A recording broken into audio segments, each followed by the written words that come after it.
வணக்கம். ஸோ நான் என் பேர் சிந்தியா லோடே. நான் வந்து ப்ரொடியூசர் ஆஃப் தினசரி மூவி.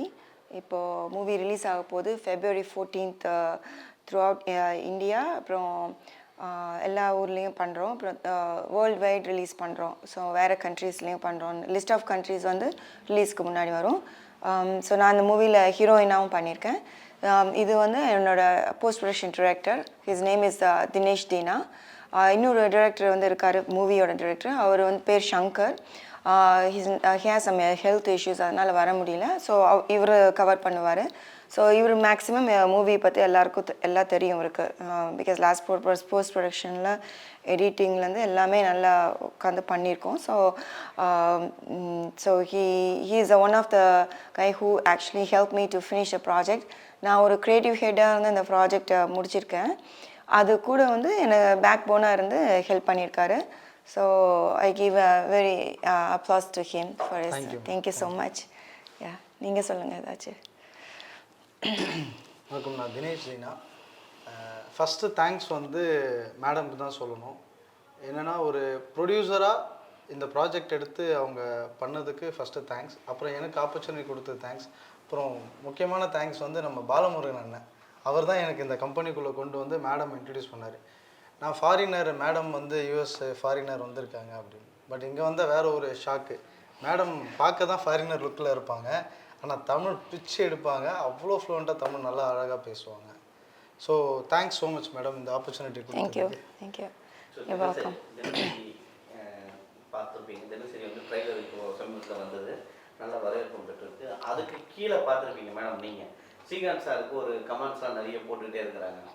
பாவம் என்ன கடன் தொல்லையோ இந்த இடத்துல வந்து மாட்டிக்கிட்டாரு அப்படின்னு சொல்லி உங்களை கொஞ்சம் இது பண்ணி அவங்க சொல்கிறாங்க. ஸோ அது ட்ரெய்லரில் இல்லைங்க, அது வந்து சாங்கில் வந்துச்சு. ஃபஸ்ட்டு சாங்கில், ட்ரெய்லரில் வந்து எல்லாம் பாசிட்டிவாக தான் இருக்குது. இப்போ ட்ரெய்லரில் வந்து ட்ரோலாகவே ஆச்சு, ட்ரோலிங்கில் இருந்தது.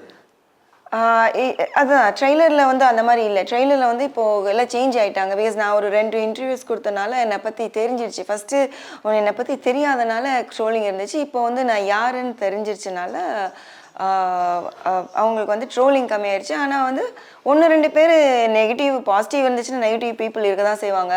ஸோ அந்த negative, it's not negative people. அவங்க அப்போது வந்து அவங்க அந்த அவங்களோட மைண்டு எப்படி இருக்கோ சுச்சுவேஷன், அது மாதிரி ஒரு காமெண்ட் போட்டு போவாங்க. தட்ஸ் நாட் அவங்க அதுதான் அவங்க நினைக்கிறாங்க, நம்மளுக்கு தெரியாது. அப்போது அவன் அது படிக்கிறப்போ காமெண்ட் போடுறப்போ அவங்க எந்த சுச்சுவேஷன் மைண்ட் செட்டிங்கில் இருக்காங்களோ அதில் ஏற்ற மாதிரி போட்டுருவாங்க. கோமா இருக்காங்களா கோமா போடு, ஹாப்பியாக இருக்காங்களா ஹாப்பியாக ஒன்று போடு, அப்படி தான். ஸோ அது பெருசாக எடுத்துக்கக்கூடாது. ஏன்னா அந்த மாதிரி ஆக்சுவலாக ட்ரோலிங் அந்த மாதிரி சைடில் இருந்துச்சுன்னா தான் அதை பேஸ் பண்ணி நம்ம ஏதாச்சும் நம்மக்கிட்ட ஏதாச்சும் பிரச்சனை இல்லை, மீன்ஸ் இஷ்யூஸ் இருந்துச்சுன்னா we can actually fix it. அதை ஃபிக்ஸ் பண்ணுறதுக்கு இதெல்லாம் யூஸ் ஆகும். இப்போ வந்து ட்ரோலிங்கில் என்னென்னா, நான் வந்து சக்ஸஸ் ஆகணும்னு நிறைய பேர் நினைக்கிறாங்க. பிகாஸ் நீங்கள் வந்து நல்லா ஒரு பெரிய இது எடுத்திருக்கீங்க எஃபர்ட்டு. அந்த எஃபர்ட் வந்து நான் சக்ஸஸ் ஆனால் மற்றவங்களாம் சக்ஸஸ் ஆன மாதிரி அவங்களுக்கு ஒரு ஃபீலிங் இருக்குதுன்னு நினைக்கிறேன். பட் ட்ரோலிங் அதிகமாக இல்லை ட்ரெய்லர்லலாம். பட் சாங்கில் இருந்துச்சு. அது வந்து இட்ஸ் ஓவர் கம்மிங் தான். இது படம் ரிலீஸ் ஆனதுக்கப்புறம் அது டிஃப்ரெண்ட் இதாக இருக்கும், வெல்கமிங்காக இருக்கும். ஏன்னா இது மாதிரி ஒரு மூவி தான் எல்லாம் வரணும் அப்படின்னு சொல்லிட்டு. டைரக்டர் சங்கர்னு போட்டிருக்கீங்க, அவரை விட தினேஷ் அவர் ரொம்ப முக்கியமானவர் சொல்லியிருக்கீங்க. எதனால ரொம்ப முக்கியமானவர்? ஏன் டைரக்டர் ஏதாவது படத்தில் ஏதாவது ரொம்ப அதான் சொல்லுவாங்களே, பணம் வாங்கிட்டு கதையை சரியா பண்ணலை அப்படின்னு சொல்லுவாங்க. அந்த மாதிரியான இஷ்யூவா? பொதுவாக நல்லா தான் பண்ணி கொடுத்துருக்காரு, அதை விட தினேஷ் பண்ணதுனால நான் இறங்கியிருக்கேன் அப்படின்னு. அதுதான் என்னன்னா, இப்போ வந்து டைரக்டர் ஜி சங்கர் தான். நான் ஃபஸ்ட்டு அவர் 2-3 டிரெக்டர்கிட்ட நான் வந்து ஸ்கிரிப்ட்ஸ் கேட்டேன். அதில் நான் சூஸ் பண்ணது வந்து டிரெக்டர் சங்கர். நான் சூஸ் பண்ணணும்னா நான் வந்து ரொம்ப செலக்டிவ். நான் வந்து எப்படின்னா, என்னோட ஐடி ஜாப்லனால நான் வந்து ஒரு நிறைய பேர்த்த ஹையர் பண்ணி ஜாபில் இது பண்ணணும், அந்த மாதிரி ஒரு பொசிஷனில் இருக்கனால எனக்கு பார்த்தவங்களே தெரிஞ்சிடும் அவங்க வந்து whether they fit for that job அப்படின்னு. ஸோ அந்த ஒரு இது வந்து சினிமா லைன் வந்து எனக்கு 3 இயர்ஸாக தான் இருக்கேன் மூவி இண்டஸ்ட்ரியில். பட் ஸ்டில் வந்து எனக்கு இப்போ வந்து புரிஞ்சிருச்சு எப்படி அவங்க பார்த்தவங்களே என்னதுன்னா. அவர் வந்து ஒரு 2-3 டிரெக்டரில் I picked him. So that's a big credit for him as well. Because அவங்க ஒரு டேலண்டடாக இருந்தால் தான் நம்ம பிக் பண்ணுவோம். அவர் ஸ்கிரிப்ட் சொன்ன இது எல்லாமே நல்லா இருந்துச்சு. பட் இது ஃபஸ்ட்டு மூவி அவருக்கு. அதனால் வந்து ஒரு ஒரு நர்வஸ் ஆன்சைட்டி இருந்துகிட்டே இருந்துச்சு அவருது. பட் ஒரு கதையாக அவர் நல்லா வச்சுருந்தார். ஒரு family drama, he has good family drama. ஆனால் ஃபஸ்ட்டு வந்து நாங்கள் இது ஃபேமிலி ட்ராமாவாக எடுக்கல. ஃபஸ்ட்டு நாங்கள் அவர் எனக்கு கதை சொன்னப்போ வந்து இட்ஸ் ஹாஃப் வந்து ஃபேமிலி ட்ராமா, இன்னொரு ஹாஃப் வந்து ஒரு த்ரில்லர், ஒரு சைக்கோ த்ரில்லர் மாதிரி. ஸோ அதுதான் ஃபிக்ஸ் பண்ணியிருந்துச்சு. பட் அதை வந்து கதையை வந்து சேஞ்ச் பண்ணோம் நடுவில் ஒரு 2 months ப்ராஜெக்ட் நிறுத்தி வச்சு. த ரீசன் இஸ் அது வந்து ஃபிட் ஆகாது ஒரு மூவிக்கு, நல்லா இருக்காதுன்னு சொல்லிட்டு ஃபேமிலி ட்ராமாவாக ஃபுல்லாக மாற்றிட்டோம் நாங்கள். ஃபஸ்ட்டு இருந்தது வேறு மாதிரி. ஸோ ஃபுல்லாக மாற்றினோன்னு எங்களுக்கு அந்த ஸ்க்ரீன் பிளேலாம் கொஞ்சம் இதாக போச்சு, அது சரியாக வருமானு. அப்புறம் அது ஒரு விஷயம். தென் அவருக்கும் வந்து ஒரு ஷூட்டிங் கொஞ்சம் எக்ஸ்ட்ராஸ் வேணும் அப்படின்னு எங்களுக்கு வந்து அது கொடுத்தோம், ஒன்றும் பிரச்சனை இல்லை. பட் ஸ்டில் நான் சொன்ன மாதிரி அவர் கொஞ்சம் வேறு இஷ்யூஸில் இருக்குது. அதனால வந்து but I won't degrade his work. He is a good talented. But அதை காட்டும் நீங்கள் கேட்டிங்கன்னா கேட்டிங்கன்னா ஒருத்தர் பண்ணியிருக்காங்க, அவங்கள காட்டிலே இவங்க பெஸ்ட்டா அப்படின்னு. பெஸ்ட்டுன்னு எப்படி சொல்லுவோன்னா அவங்க ஃபைனல் அவுட்புட் என்ன கொடுக்குறாங்களோ அது பெஸ்ட்டு. நீ வந்து ஃபார் எக்ஸாம்பிள் ஒரு ரிலே ரேஸில், ரன்னிங் ரேஸில் போகிறாங்க. அதில் ஃபாஸ்ட்டு ஒரு 6 காம்படிட்டர்ஸ் ரன் பண்ணுறாங்கன்னு வச்சுக்கோங்க. ஃபஸ்ட்டு 3 people வந்து அவங்க வந்து ஓரளவு பண்ணிடுறாங்க. ஸோ நல்லா ஓடி எல்லாம் பண்ணுறாங்க. பட் லாஸ்ட்டில் இருக்கிற அந்த ரேஸ் வின் பண்ணணும்னா அந்த லாஸ்ட்டில் யார் ஓடுறாங்களோ அவங்க தான் ரேஸ் வின் பண்ண முடியும். பிகாஸ் அந்த பர்சன் வந்து if they drop the ball, the entire thing is gone, entire race. அதுதான் நான் சொல்கிறேன். என்னென்னா இவர் லாஸ்ட்டில் போஸ்ட் ப்ரொடக்ஷனில் வந்து என் கூட ஜாயின் பண்ணார். ஒரு மூவியாக ஃபுல்லாக பார்த்தாரு, இது இங்கே இருக்கணும், இது இப்படி இருக்கணும், இப்படி இருந்தால் தான் நல்லா இருக்கும் அப்படின்னு. நானும் என்னோட க்ரியேட்டிவ், ஏன்னா எனக்கு இப்போ வந்து ஃபஸ்ட்டு டிரெக்டர் இருக்கப்போ நான் வந்து அதில் இது பண்ண முடியாது. Because that director doesn't like me introducing, நீ ப்ரொடியூசர்னா அதில் இருக்கணும், நீ வரக்கூடாதுன்னு. பட் எனக்கும் ஓகே தான். பிகாஸ் ஒரு ஃப்ரீடம் ஃபுல்லாக கொடுத்தா தான் ஒரு க்ரியேட்டர்னால நல்ல ப்ராடக்ட் வெளியாக கொடுக்க முடியும். நீ ஒரு ப்ரொடியூசர்னால் அந்த லைனில் இருந்துட்டு யூ ஷுட் நாட் இன்டர்ஃபியர். நான் வந்து ஃபுல் ஃப்ரீடம் கொடுத்தேன், அந்த ஃப்ரீடம்க்கு ஏற்ற மாதிரி அவர் ஒர்க் பண்ணார், நோ இஷ்யூஸ். இவருக்கிட்ட வந்து என்னென்னா ஃபுல்லாக அந்த ப்ராஜெக்டை ஃபுல்லாக ஒரு இதாக பார்த்து எங்கெங்கே எது பண்ணால் அந்த ப்ராஜெக்ட் ஃபுல்ஃபில் ஆகும்னு அதை வந்து பண்ணார், அவ்வளோதான். அதில் என்னோட இன்புட்ஸ் நிறையா கொடுத்துருக்கேன். அந்த சாங்ஸ் இன்ட்ரடியூஸ் பண்ணது, சில ஷார்ட்ஸ் எல்லாம் நாங்கள் முன்னாடி வேணான்னு சொன்னதெல்லாம் எடுத்து நாங்கள் ஃபிக்ஸ் பண்ணி ஒரு மூவியாக பண்ணது. அதனால I will give good credits to him. Thank you. அது நீங்கள் எப்படி நினைக்கிறீங்கன்னு தெரியல, but I will really appreciate to you. Thank you. சரி, இப்போ செகண்ட் நீங்கள் இறங்கியிருக்கீங்க, படம் எப்படி வந்திருக்கு, எந்த மாதிரியான ஜானர்லாம் மாற்றிருக்கீங்க படத்தை?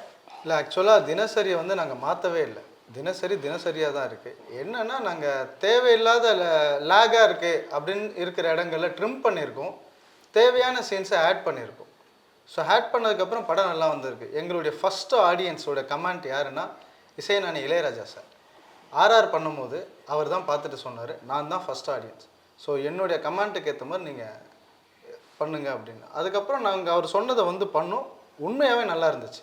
கொஞ்சம் லேக் இருந்த இடம்லாம் ட்ரிம் பண்ணதுக்கப்புறம் சில இடங்கள் ஆட் பண்ணோம் செகண்ட் ஹாஃபில், நல்லா இருந்துச்சு.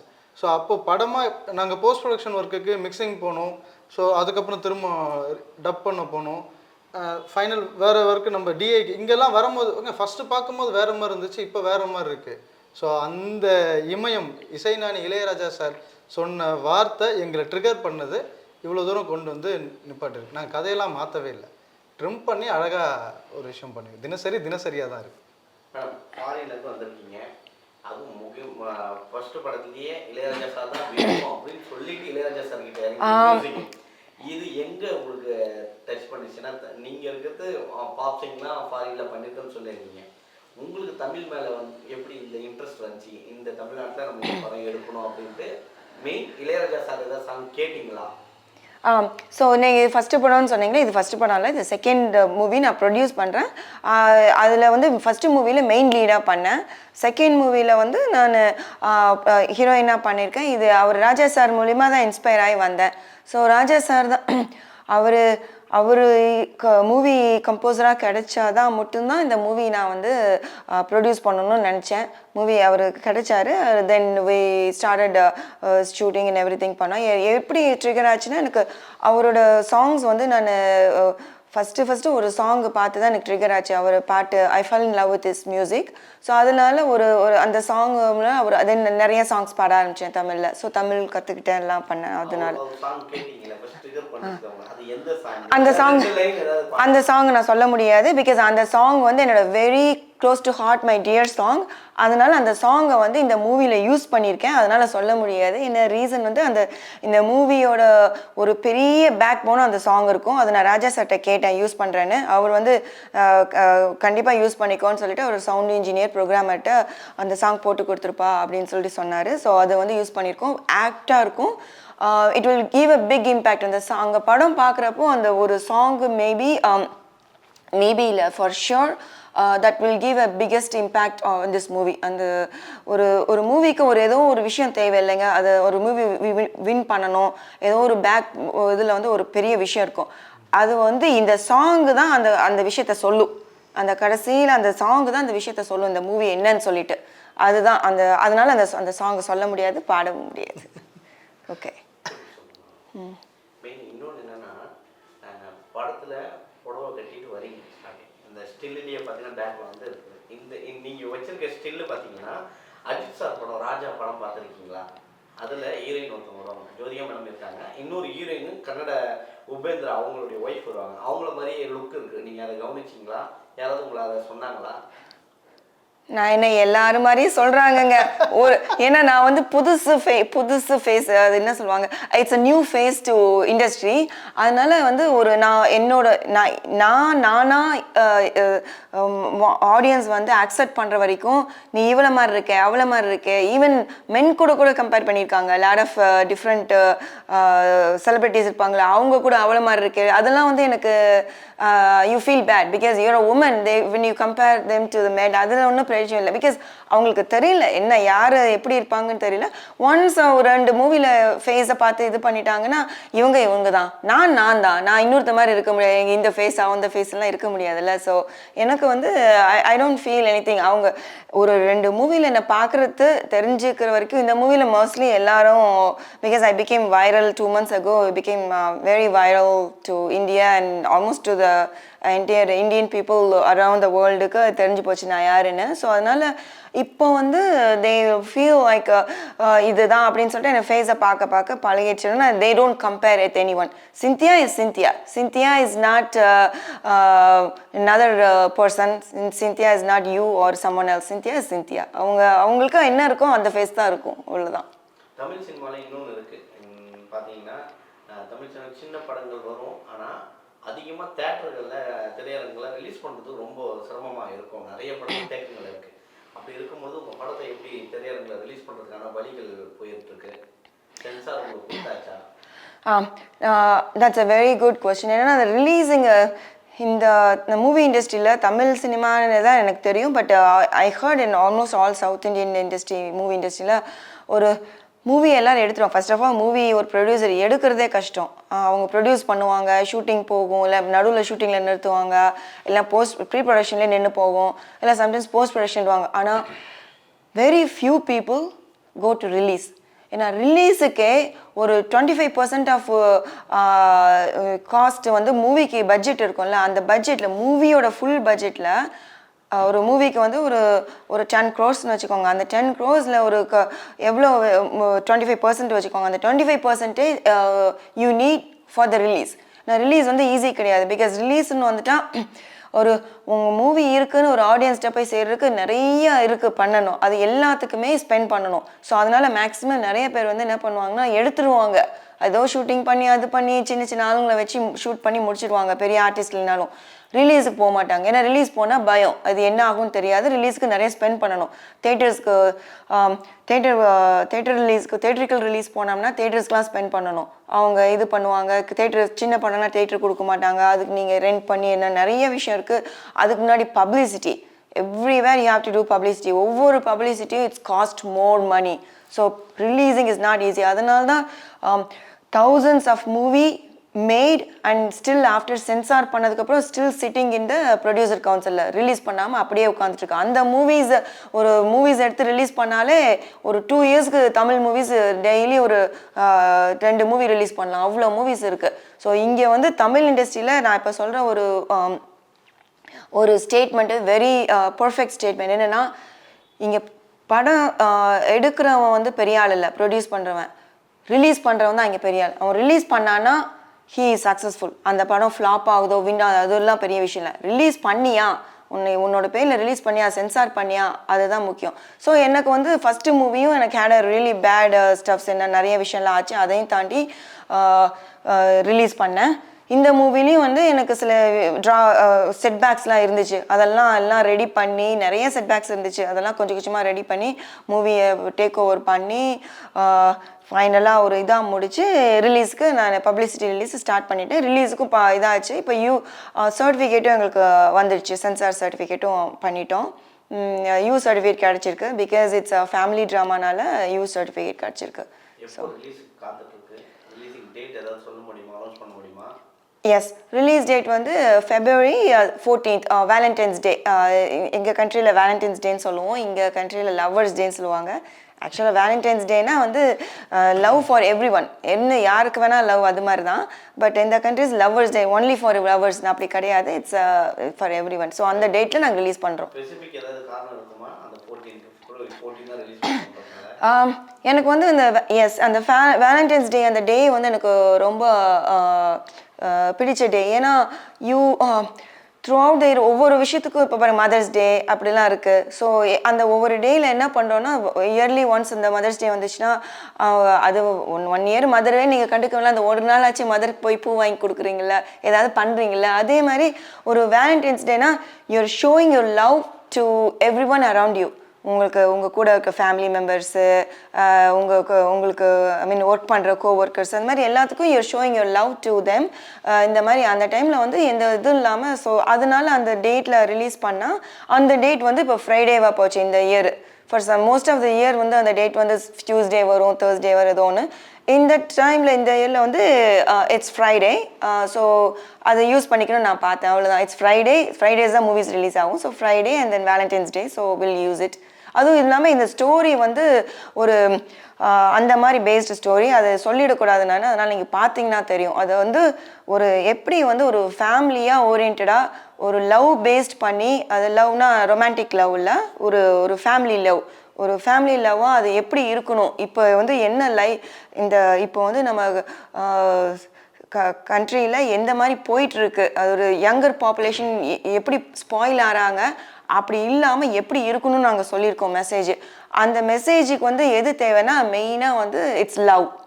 As I said, it's not romantic love, it's a love to everyone. அதுக்கு தான் அந்த மாதிரி அந்த டேட் சூஸ் பண்ணேன். Before marriage love, after marriage லவ்வும் இருக்குதுல்ல?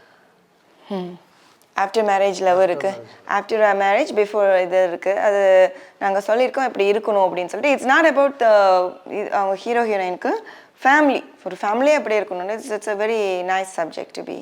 இந்த படம் வெற்றி ஆனாலும் சரி, அடுத்த படத்துக்கான கதைகள் கேட்க ஆரம்பிச்சிட்டிங்களா? ஒருவேளை இந்த படத்துக்கு வந்து தினேஷ் அவர்களோடையே தொடர போகிறீங்களா அடுத்த படத்தோடைய பயணம், இல்லை கதை நிறைய பேர்கிட்ட கேட்டுருக்கீங்களா? டு பி ஹானஸ்ட், நிறைய பேர் வந்து எனக்கு வந்து வாட்ஸ்அப்லேயும் இன்ஸ்டாகிராம்லேயும் சோஷியல் மீடியாலேயும் என்னை வந்து இந்த சேஸ் பண்ணுன்னு சொல்லுவாங்கள்ல, ஒரு சில மீம்ஸ் எல்லாம் போட்டேன்னா ஒரு ஆள் முன்னாடி போயிருக்கோம், அவ்வளோ பேர் சேஸ் பண்ணுவாங்கள்ல, அதுதான் பண்ணிட்டு இருக்காங்க டிரெக்டர்ஸு. பட் நான் வந்து எல்லாத்தையும் ஹோல்ட் பண்ணி வச்சுருக்கேன். ஏன்னா I know what I'm gonna do next movie தான் பண்ணுறேன் கண்டிப்பாக. அது டைட்டில் கூட ரெஜிஸ்ட்ரேஷன் பண்ணி வச்சுருக்கேன், ஆனால் அதை பற்றி எல்லாம் சொல்ல மாட்டேன் நான். அது ஒரு டீம், என்ன டீம் இதுன்னு இப்போல்லாம் சொல்ல முடியாது. when this movie release, நான் எல்லாம் நல்லா பண்ணதுக்கப்புறம் it will come out. அதெல்லாம் ரெடி ஆயிடுச்சு. நீங்கள் ப்ரொடியூசர் கவுன்சில் 4-5 இருக்கு மேடம், நீங்கள் எந்த ப்ரொடியூசர் கவுன்சிலில் இருக்கீங்க? யார் உங்களுக்கு சப்போர்ட் அதிகமாக கொடுத்துட்ருக்கா? என்ன ப்ரொடியூசர் கவுன்சிலுக்கு இந்த கொஸ்டின் எனக்கு இருக்கிறது ஒரு ப்ரொடியூசர் கவுன்சில் நினச்சேன், என்ன இப்படி சொல்கிறாங்க? நடப்பு தயாரிப்பாளர் சங்கம் இருக்கு, சிறுபட தயாரிப்பாளர் சங்கம் இருக்கு, முரளி சார் தலைவர், தேனாண்டால் முரளி சார், தேனாண்டால் முரளி சார் வந்து பிரசிடெண்ட்டாக இருக்கிறது தான் நான் இருக்கேன் இப்போது. ஸோ அதில் வந்து செகண்ட் மூவி பண்ணாலும் நெக்ஸ்ட்டு வந்து நான் வந்து அதில் வந்து எலெக்ஷனில் ஓட் பண்ணலாம். ஸோ அந்த மாதிரி இதில் இருக்கேன். ஓகே, இது மேடமுடைய பர்ஃபார்மன்ஸ் எப்படி இருந்தது டேரக்டராக நீங்கள் பார்த்ததில்ல? ஏன்னா நம்ம தமிழ் இண்டஸ்ட்ரியில் நம்ம ஆர்டிஸ்ட் நிறைய பேர் நல்லா பண்ணுவாங்க, இவங்க நல்லா பண்ணாங்க, இவங்க பண்ணுவாங்க, அவங்களுக்கு ரியாக்ஷன் கொடுக்கணும்னா தெரியும். ஏன்னா இவங்க புதுசாக இறங்கும் போது அந்த ரியாக்ஷன் போது கொஞ்சம் எஃபெக்ட் எடுக்க வேண்டியது இருக்கும். அதெல்லாம் எப்படி கொடுத்துருக்காங்க, நல்லா பண்ணியிருக்காங்களா? நீங்கள் சொன்ன உடனே ஒரே டேக்கா? ஆக்சுவலாக என்னுடைய டைரக்டர் பாயிண்ட் ஆஃப் வியூவில் ஒரு ஆர்டிஸ்ட்டை வந்து எப்படி வேலை வாங்குறது அப்படின்ற ஒரு விஷயம் இருக்குல்ல, இந்த கேரக்டர் டிசைன் பண்ணதுக்கப்புறம் அவங்க இப்படியா மாறிடுவாங்க, அப்படி தான் நம்ம வந்து வேலை வாங்க. அந்த இடத்துல பார்க்கும்போது மேடம் கிட்ட நிறைய டேலண்ட் இருக்குது. ஸோ இந்த ஸ்கிரிப்டுக்கு இது போதும், நீங்கள் இவ்வளோ இதுக்குள்ளே கம்ஃபர்ட்டாக இருந்தால் போதும் மேடம், இதுக்கு மேலே ரொம்ப எக்ஸ்ட்ரீம் போக வேணாம்னு சொல்லி ரொம்ப காம்பேக்டாக பண்ணியிருக்காங்க. அவங்க ரொம்ப அப்சர்வ் பண்ணியிருக்காங்க. சரி எனக்கு இப்படிலாம் பண்ணுங்கலாம் சொன்ன மாதிரி தெரியல. ஏன்னா நான் உங்ககிட்ட டிஸ்கஸ் பண்ணி இவ்வளோ தூரம் ட்ராவல் பண்ணதில்ல. அங்கே டைரக்டர் சொல்லி கொடுத்து நடித்தது ஒரு விதமாக இருந்தாலும் அவங்க அந்த ஸ்கிரிப்டை அப்சர்வ் பண்ணி இது இப்படி தான் பண்ணணும் அப்படின்னு நிறைய ஹோம்ஒர்க் பண்ணி அதில் ட்ராவல் பண்ணியிருக்காங்க. அதுக்கப்புறம் பார்த்தீங்கன்னா அவங்கள எக்ஸ்ட்ரீம் லெவலில் நீங்கள் பெர்ஃபார்ம் பண்ண வைக்கலாம். அவங்ககிட்ட நிறைய டேலண்ட் இருக்குது. நம்ம தமிழ் ஆர்டிஸ்ட் அப்படிலாம் கிடையாது. இவங்க ஃபாரினராக இருந்தாலும் பட் நம்ம தமிழ் சினிமாவுக்கு ஒரு சிறந்த நடிகை. நிறைய திறமைகள் இருக்குது அவங்களுக்குள்ள. அவங்களுக்கான ஸ்கிரிப்டர்ஸ் அமைய அவங்களுடைய டேலண்டஸ் என்னென்னு ப்ரூஃப் ஆகும். ஏன்னா ஒரே படத்தில் எல்லா விதமான டேலண்ட்டை ப்ரூஃப் பண்ண முடியாதுல்ல. அவங்ககிட்ட நிறைய டேலண்ட் இருக்குது. சரி டைரக்டர் பாயிண்ட் ஆஃப் வியூலேருந்து ஒரு டைரக்டருக்கு என்ன தேவைன்றதை புரிஞ்சுக்கிட்டு அண்டு அந்த டைரக்டருக்கு சப்போர்ட் பண்ணுற விதங்கள் இருக்குல்ல, ஸ்பாட்டில் கொடுக்குற விஷயத்தை தாண்டி நம்ம போஸ்ட் ப்ரொடக்ஷன் ஒர்க்கில் எனக்கு பண்ண அவங்க சப்போர்ட் இருக்குல்ல, என்ன வேணாலும் பண்ணுங்க, இது கொடுங்க. நான் வந்து எக்ஸாம்பிள் நான் சின்னதாக ஒரு விஷயம் கேட்பேன். இல்லை தினா நீங்கள் பெருசாக செலவை பற்றிலாம் யோசிக்காதீங்க, இன்னும் கொஞ்சம் பண்ணுங்கள். அது வந்து ப்ரொடியூசராக இல்லை, அவங்க ஒரு ஆக்டராக அந்த இடத்துல பார்க்குறாங்க. ஏன்னா நம்மளுடைய ஸ்கிரிப்ட் இந்த ரீச் ஆகணும் அப்படின்னு. அப்போ அவங்களுக்குள்ளே இருக்க அந்த ஃபயர் இருக்குல்ல. ஸோ இன்னும் அடுத்தடுத்து வர படங்களில் தான் அவங்களுடைய ஃபுல் ஃப்ளெட்ஜான பெர்ஃபார்மன்ஸ் என்னன்றதை பார்ப்பாங்க. ட்ரோல் பண்ண எல்லாருக்கும் நான் தேங்க்ஸ் பண்ணுறேன். மேடம் உடைய ஃபுல் டேலண்ட் தெரியாது, இனிமேல் பார்ப்பாங்க. அடுத்தடுத்த படங்களில் கண்டிப்பாக பார்ப்பாங்க. இல்லை அவங்கள பார்த்தாவே ஃபைட்லாம் பயங்கரமாக பண்ணாங்க. ஸ்டண்ட்டில் ஏற்றமே தான் வந்திருக்காங்க. அவங்க பேசிக்காகவே வந்து கிக் பாக்ஸிங் தெரிஞ்சவங்க, நல்லா ஃபைட் பண்ணுவாங்க. ஆக்ஷன் பிளாக்கு படங்களுக்கு அவங்க ரொம்ப ஆப்டானவங்க. நம்ம ஒரு காலத்தில் விஜய் சாந்தி சொன்னோம்ல ஆக்ஷன், அதை பிரேக் பண்ணக்கூடிய அளவுக்கு அவங்க டேலண்ட் இருக்குது. கிக் பாக்ஸிங் நல்லா சூப்பராக பண்ணுவாங்க. நீங்கள் சொல்கிறத பார்த்தா அடுத்து நெக்ஸ்ட் மேடம்க்குன்னு ஒரு ஹீரோயின் ஸ்டோரி ரெடியாக வச்சுருப்பீங்க போட்டுருக்கேன். அதை நாங்கள் சொல்ல மாட்டோம். அது இப்போதைக்கு வந்து ஸ்கிரிப்டை பற்றி சொல்ல முடியாது. மேடம்க்கான ஸ்கிரிப்ட் ரெடியாக இருக்குது. எடுப்பீங்களான்னு தான் கேட்டேன். எடுக்கிறதுக்கான முயற்சி போயிட்டு இருக்கேன். எப்படிலாம் கேட்குறாங்க பாருங்க. சரி இல்லை என்னென்னா நான் தான் ஃபர்ஸ்ட் சொன்ன மாதிரி இந்த அவங்க கேட்டதுக்கு நம்ம அடுத்த படம் பண்ணுறோம். ஓகே அடுத்து படம் பண்ணுறோம். இந்த தினசரி மூவியில் நான் வந்து ஒரு செகண்ட் ஹாஃப் வந்து வேறு ஸ்டோரி இருந்துச்சு, த்ரில்லரு. அந்த த்ரில்லர் வந்து ஆக்ஷன் பிளாக், ஃபுல் ஆக்ஷன். அதுவும் ஹீரோ பேஸ்டு கிடையாது, ஹீரோயின் பேஸ்டு ஆக்ஷன் பிளாக். ஃபுல்லாக ஹீரோயின் தான் ஃபுல்லாக ஃபைட் பண்ணுறா அது மாதிரி. ஸோ அதுக்கு தான் நான் வந்து இந்த ஸ்டோரியை சூஸ் பண்ணேன். அப்புறம் நாங்கள் அப்படியே ட்ராவல் பண்ணுறப்போ இல்லை அது மாதிரி இருந்துச்சுன்னா ஒரு மாதிரி ஸ்கிரிப்ட் நல்லா இருக்காது, ஒரு ஸ்க்ரீன் பிளே நல்லா இருக்காதுன்னு ஃபுல்லாக ஃபேமிலி ட்ராமா மாற்றிட்டோம். ஸோ என்னுடைய அந்த ஒரு ஸ்டார்விங்கில் இருக்கேன் நான், அந்த ஆக்ஷன் பண்ண முடியல. அந்த ஆக்ஷன்லாம் என்னோட இதில் வந்து நெக்ஸ்ட் மூவியில் பண்ணுவோம்னு நினைக்கிறேன். பார்க்கலாம் எப்படி இருக்கும் போது. Thank you so much. யா.